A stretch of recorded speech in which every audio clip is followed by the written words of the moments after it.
బంగ్లాదేశ్ తాత్కాలిక ప్రధాని మహమ్మద్ యూనుస్ ఇబ్బందుల్లో పడ్డారు. ప్రధానంగా సైన్యంతో ఆయనకు పొసగడం లేదు.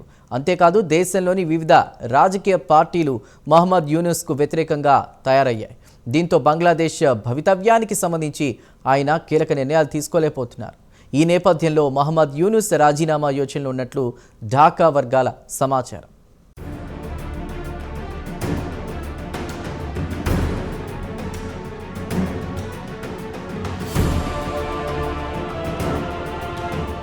బంగ్లాదేశ్లోని మహమ్మద్ యూనుస్ ప్రభుత్వం ప్రస్తుతం తీవ్ర సవాళ్లను ఎదుర్కొంటోంది. ఇందులో ప్రధానమైంది సైన్యం నుంచి సహాయ నిరాకరణ. పాకిస్తాన్ లాగానే బంగ్లాదేశ్లోనూ పాలనా వ్యవహారాల్లో సైనిక జోక్యం ఎక్కువ. అధికారంలో ఉన్న ప్రభుత్వం ఏ చిన్న రాజకీయ నిర్ణయం తీసుకోవాలన్నా అందుకు తెరవెనుక సైన్యం ఆమోదం తప్పనిసరి.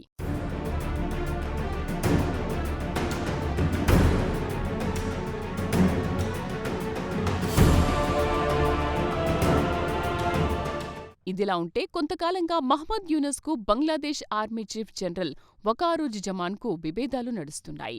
వాస్తవానికి కిందటేడాది ఆగస్టులో షేక్ హసీనా పదవీచ్యుతురాలైంది. ఆ తర్వాత తాత్కాలిక ప్రధానిగా మహమ్మద్ యూనుస్ పగ్గాలు చేపట్టారు. ఆ తర్వాత చాలా కాలం పాటు మహమ్మద్ యూనుస్, వకారుజ్జమాన్ మధ్య సత్సంబంధాలు ఉండేవి.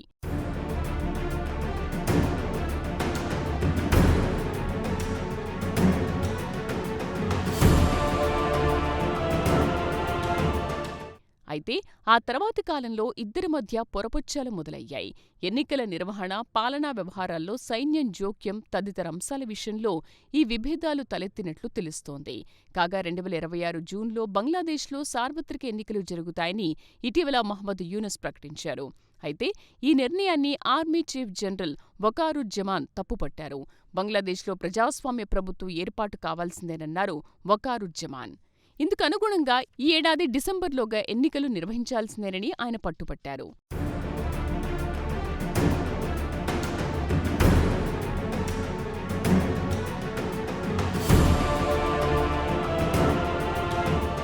అంతేకాదు బంగ్లాదేశ్లో అనేక రాజకీయ పార్టీలున్నాయి. అయితే వీటి మధ్య ఐక్యతనేదే లేదు.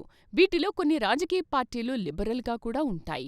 అంటే పాలనా వ్యవహారాల్లో మతపరమైన అంశాలకు ప్రాధాన్యం ఇవ్వవు. కాగా మరికొన్ని పార్టీలు ఇస్లాం చుట్టూ తిరుగుతుంటాయి. ఎటువంటి రాజకీయ నిర్ణయం తీసుకున్నా అందులో మతపరమైన అంశాలకు టాప్ ప్రయారిటీ ఇస్తుంటాయి. ఒక్క మాటలో చెప్పాలంటే ఇస్లామిక్ తీవ్రవాదులకు మద్దతు ప్రకటిస్తుంటాయి.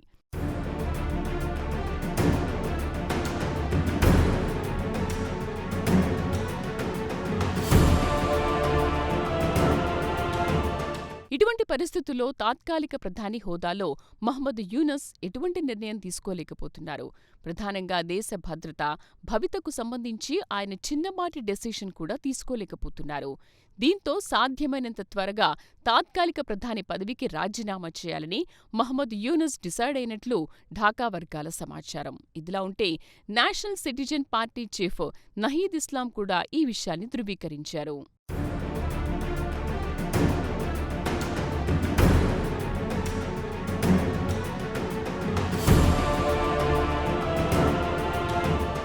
మహమ్మద్ యూనుస్ 1940లో చిట్టగాంగ్లో జన్మించారు. పేదరికంలో కొట్టుమిట్టాడుతున్న బంగ్లా ప్రజలను ఆదుకోవాలని ఆయన ఎంతగానో తప్పించారు. వారిని ఆర్థికంగా పైకి తీసుకురావడం కోసం అనేక ప్రయత్నాలు చేశారు. మహమ్మద్ యూనుస్ స్వతహాగా బ్యాంకరు, ఆర్థికవేత్త. బ్యాంకింగ్ రంగంలో మహమ్మద్ యూనుస్కు అపారమైన అనుభవం ఉంది. గతంలో మైక్రోఫినాన్స్ బ్యాంకు ద్వారా లక్షల మంది బంగ్లా ప్రజలను పేదరికం నుంచి బయటపడేసిన ఘనత యూనుస్దే. బంగ్లా ప్రజలకు ఆయన చేసిన సేవలకు ప్రపంచవ్యాప్తంగా గుర్తింపొచ్చింది. 2006లో మహమ్మద్ యూనుస్కు నోబెల్ శాంతి బహుమతి లభించింది.